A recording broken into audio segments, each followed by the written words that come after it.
Hello students, welcome in your accounts class. Students, accounts में हमारा आज का नया टॉपिक है अकाउंटिंग फॉर पार्टनरशिप फर्म्स।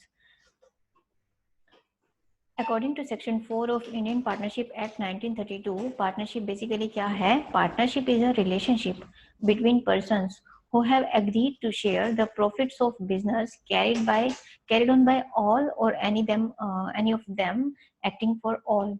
तो बेसिकली क्या, जब एक से ज्यादा पर्सन एक बिजनेस में एंगेज होते हैं, जस्ट उनका क्या मोटिव होता है?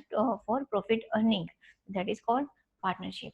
तो क्यों करते हैं वो ऐसा? अपना बिजनेस को एक्सपेंड करने के लिए, एक्सटेंड करने के लिए, and ultimately the last and the most important thing is to earn the profits. अब पार्टनरशिप के फीचर्स क्या होते हैं? There must be at least 2 persons to form a valid partnership, and maximum है वो 20 होने चाहिए।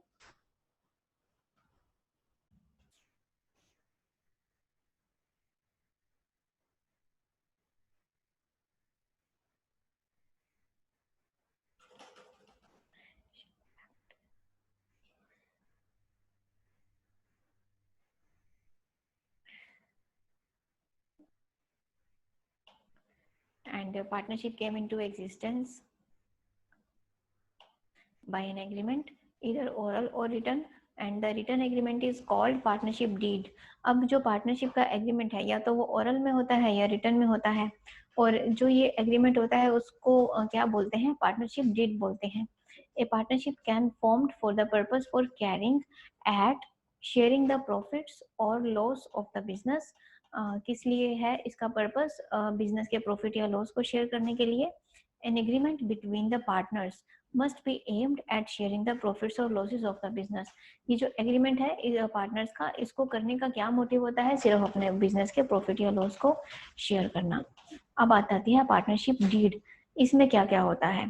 Partnership deed is a agreement among the partners which contains the terms of agreement। A partnership deed should contain the following points। क्या क्या आते हैं उसमें? उस डीड में क्या क्या मेंशन होता है? Name and address of firm, name and address of partner, nature of business, terms of partnership, capital contribution by each partner, interest on capital, drawings and interest on drawings, profit sharing ratio, interest on loan, partner salary or commission, method of for valuation of goodwill, accounting period of firm, rights and duties of partners। तो उस partnership को लेके each and every point, a single point we can't ignore, सब कुछ उस deed में जो है वो मेंशन होता है। बेसिकली जो भी आपका एग्रीमेंट होता है, चाहे वो आप रेंट का लेके करें, पार्टनरशिप का करें, किसी भी चीज का जब एग्रीमेंट होगा तो उसमें हर एक छोटे से छोटे पॉइंट को डिस्कस किया जाता है, ताकि फ्यूचर में आपका कोई भी डिस्प्यूट ना हो। अगर कोई डिस्प्यूट होता है तो फॉर योर रिटर्न के according you can act accordingly. अब पार्टनरशिप डीड के बेनिफिट्स क्या हैं? सबसे पहला, अभी हम जिसकी बात कर रहे थे वो इसी में है, helps to avoid dispute in future. Future में किसी तरह का कोई डिस्प्यूट हो, पार्टनर्स में झगड़ा हो, then with the help of then written agreement you can take any kind of action, you can take legal action. तो इन चीजों से आप बच जाते हैं। It is an evidence in the court. Court में ये एक प्रूफ का काम करता है, एविडेंस का काम करता है, क्योंकि जब भी पार्टनरशिप में कितने भी बंदे उसमें शामिल होंगे, उनको एक फियर रहता है, एक डर रहता है कि वो कोई भी एक गलत कदम नहीं उठाएंगे। जस्ट बिकॉज ये ऐसा नहीं होता कि पार्टनरशिप अगर आप अपना पर्सनल लेवल पे अगर करते हैं कि चलो 3-4 जनों ने मिलकर बिजनेस शुरू किया, कल को उनकी आपस में ना बनी, तो उसके बाद वो झगड़ा कर रहे हैं, एक दूसरे को क्लेम कर रहे हैं, तो उनकी बात जो है वो आगे बढ़ जाती है। बट जो एक अच्छे एजुकेशन लेवल पे आप उसको सिस्टम से लेके चलें, अगर आप उसका एक लीगल एविडेंस लेके चलते हैं, तो डिस्प्यूट्स होने से बचते हैं। तो इसीलिए प्रोफेशनल में कोई भी चीज अगर आप करते हैं तो उसमें हर एक चीज का एफिडेविट या उसको लीगली बीच में इन्वॉल्वमेंट लेना बहुत जरूरी होता है। जस्ट बिकॉज की चीजें पर्सनल लेवल पे आके ज्यादा जो है वो नहीं बिगड़ती। इसीलिए हमारे जो 2 पॉइंट्स थे पार्टनरशिप में, helps to avoid dispute in future and it is an evidence in the court. Because ये क्या करते हैं? पार्टनर्स को बाउंड कर देते हैं। Facilitates the function of business by avoiding misunderstandings. ये वही पॉइंट है जो मैंने आपको बताया कि अगर डीड में सब कुछ मेंशन होगा तो पार्टनर्स को कोई भी पॉइंट समझने में आपस में मिसअंडरस्टैंडिंग नहीं होती। Next, distribution of profits among partners. अब पार्टनर्स के बीच में जो प्रॉफिट का डिस्ट्रीब्यूशन है वो किस तरह से होता है. A profit and loss appropriation account is prepared to show the distribution of profits among the partners. It is an extension of profit and loss account. It is nominal account. अब partners में profit को distribution करने के लिए एक account कौन सा बनाया जाता है, profit and loss appropriation account. ये नॉमिनल अकाउंट होता है. अब P&L का जो भी आपका पार्ट रहेगा, चाहे वो इनकम है या एक्सपेंस का पार्ट है, वो नॉमिनल होता है. और इसका एक हमारे पास परफॉर्मा है profit and loss appropriation account का. यू कैन सी ये हमारा एक P&L की तरह ही होता है जैसे हम कॉमनली बनाते हैं. डेबिट साइड में हम क्या क्या मेंशन करेंगे, interest on capital. For example partners दो हैं, ए और बी. देन पार्टनर्स की सैलरी या कमीशन. डेबिट साइड में रिजर्व्स. और उसके बाद जो आपका प्रॉफिट अगर आता है तो उसको ट्रांसफर किस में करेंगे, पार्टनर्स के कैपिटल अकाउंट में. अब बात आती है इसकी क्रेडिट साइड की. इसमें क्या क्या है, आप प्रॉफिट एंड लॉस अगर आपके पास जो पहला बैलेंस है उसे आप यहाँ पे ब्रॉट डाउन करके रखते हैं, क्योंकि जब अकाउंट्स की शुरुआत होती है P&L या P&L एप्रोप्रिएशन की, तो उसके पेंडिंग बैलेंसेस से शुरुआत होती है. और यहाँ पे कौन कौन से पार्ट आते हैं, इनकम के, इनकम एंड प्रॉफिट. ओके, अब मैंने इसमें देखो लॉस का पार्ट नहीं लिया, क्योंकि अगर वो लॉस से ही आप उसको कैरी डाउन या ब्रॉट डाउन करेंगे तो पार्टनर्स में पार्टनरशिप की एग्जिस्टेंस ही नहीं है. If the terms are not in the profitism then there is no existence of partnership. तो इसीलिए we are just taking the part of interest on drawings like income, commissions, जिससे आपको gain हो रहा हो, तभी आपका पार्टनरशिप में आने का जो है वो बेनिफिट है. तो इधर से नेट प्रॉफिट हमने ट्रांसफर किया हुआ है P&L से. प्रॉफिट एंड लॉस जो आप फाइनल अकाउंट बनाते हैं at the end of the year, वहां से आपने इसका नेट प्रॉफिट उठा के यहाँ पे ब्रॉट डाउन करके फिर इसको स्टार्ट लेना है आगे. Next, partners capital account. अब पार्टनरशिप में पार्टनर्स कैपिटल अकाउंट कैसे बनाते हैं. It is an account which represent the partners interest in the business. जो पार्टनर्स का अपना इंटरेस्ट बताते हैं बिजनेस में कि किसने कितना पैसा इन्वेस्ट किया है. बड़ी सिंपल सी बात है कि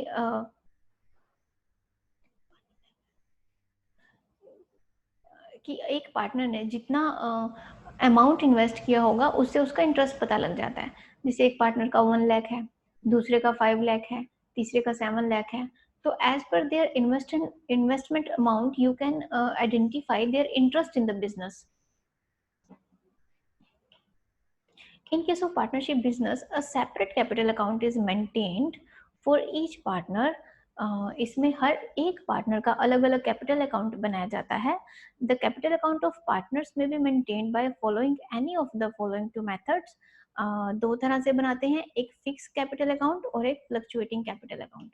अब जो फिक्स कैपिटल अकाउंट है उसमें हम दो तरह के बनाते हैं, कैपिटल अकाउंट और करंट अकाउंट. और जो फ्लक्चुएटिंग कैपिटल अकाउंट है इसमें ओनली वन अकाउंट बनाया जाता है, that is capital account of each and every partner. Separately बनाया जाता है और all the adjustment such as interest on capital, interest on drawings are recorded in this. इस अकाउंट में हर तरह की एडजस्टमेंट जो है वो हम करते हैं. अब नेक्स्ट आता है एडमिशन ऑफ अ पार्टनर. एक पार्टनर जब नया एडमिट होता है आपके ग्रुप में तो किस तरह की एक्टिविटीज परफॉर्म होती हैं. सबसे पहले, when firm requires additional capital or managerial help or both for expansion of its business, a new partner may be admitted to supplement its existing resources.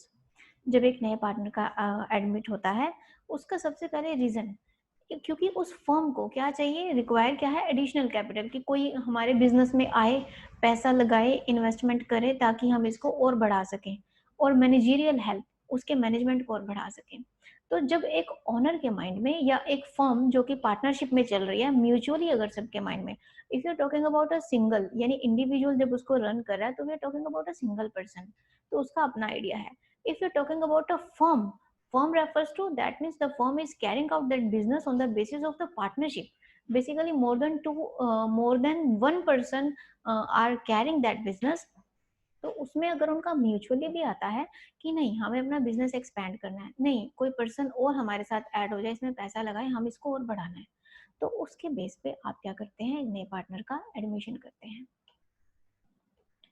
According to Partnership Act 1932, a new partner can be admitted into the firm only with consent of all existing partners, जितने आपके existing partners हैं उनकी रजामंदी के साथ, उनके consent के साथ आप एक नया पार्टनर ज्वाइन कर सकते हैं, अदरवाइज आप उसको नहीं कर सकते अगर एक पार्टनर भी उसके लिए डिनाई करता है। A newly admitted partner requires two main rights in the firm. नए पार्टनर को कौन कौन से जो राइट हैं वो दो मिलते हैं। A newly admitted partner requires two rights. The first one is right to share. Wait. Right to share the assets of partnership firm and right to share the profit of partnership firm. पहले partnership firm की assets को share करने का उसको right होता है और profit को शेयर करने का राइट होता है। And following are the other points which require attention at the time of admission of a partner. और कौन कौन से एडिशनल पॉइंट्स हैं, हम क्या क्या उसमें कैलकुलेट करते हैं। New profit sharing ratio, sacrificing ratio, valuation of adjustment of goodwill, ये वो टॉपिक है जो हम लोग कर चुके हैं पार्टनरशिप में ही।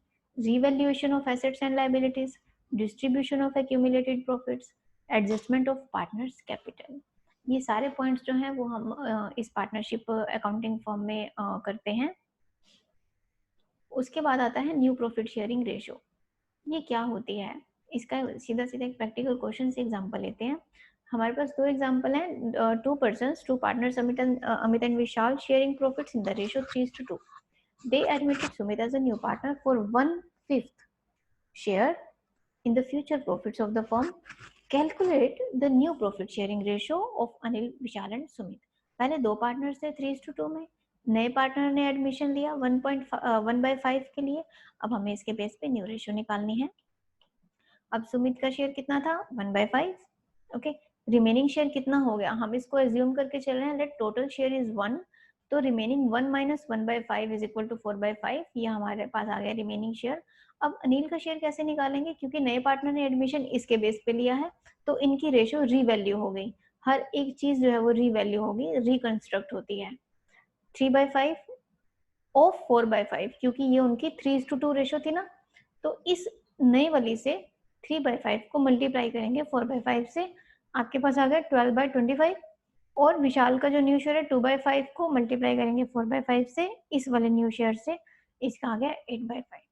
अब इन तीन रेशियो का आप एक सिमेट्री बनाएंगे, 4/5 एंड इट्स 12/25 एंड 8/25।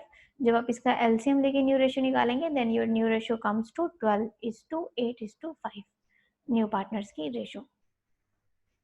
ठीक है, अब इसमें एक पॉइंट है, it has been assumed that the new partner acquires his share from old partners ratio, कि जो नया पार्टनर है उसने शेयर एक्वायर किया है अपने ओल्ड पार्टनर्स की रेशियो से। इससे रिलेटेड जितने भी हमारे पास प्रैक्टिकल एग्जांपल्स हैं, ये जो पीडीएफ जिसमें से मैं आपको बता रही हूँ, I will share this PDF in Google classroom. और स्टूडेंट्स, हमारे अकाउंट्स के ऑलमोस्ट सभी टॉपिक खत्म हो चुके हैं, ऑलमोस्ट नहीं सभी खत्म हो चुके हैं, ओके।